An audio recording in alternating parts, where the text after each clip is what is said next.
வல்லவனுக்கு புல்லும் ஆயுதம்.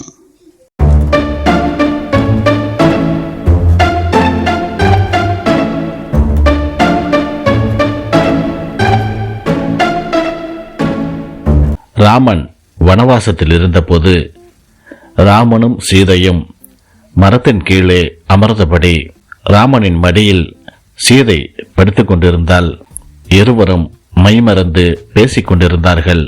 அந்த காட்டில் கிடைக்கக்கூடிய காய் மற்றும் கனிகளை பறித்து வந்து கொடுப்பது லக்குவனின் வேலை. ராமன் சீதை இருவருக்கும் உணவு சேமிக்க லக்குவன் சென்று விட்டான். அந்த நேரம் சயந்தன் அங்கு வந்தான்.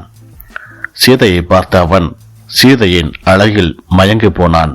எப்படியாவது சீதையை அடைய வேண்டும் என்று காத்திருந்தான். ஒரு காகமாக மாறி மரத்தின் மீது அமர்ந்து கொண்டான்.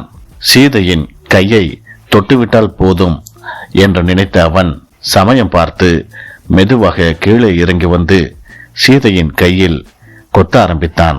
இது சற்றும் எதிர்பாராத சீதை பதறியபடியே கையை உதறினாள். ராமனுக்கு என்ன செய்வதென்று புரியவில்லை. கையில் வில் மட்டுமே இருந்தது.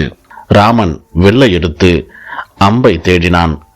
அம்பு எதுவும் கிடைக்கவில்லை. பக்கத்தில் கீழே முளைத்திருந்த ஒரு சிறு புல்லை பிடுங்கி அதை அம்பில் வைத்து எய்தான். சயந்தன் மீது பட்டு சயந்தனின் ஒற்றை கண் பறிபோனது.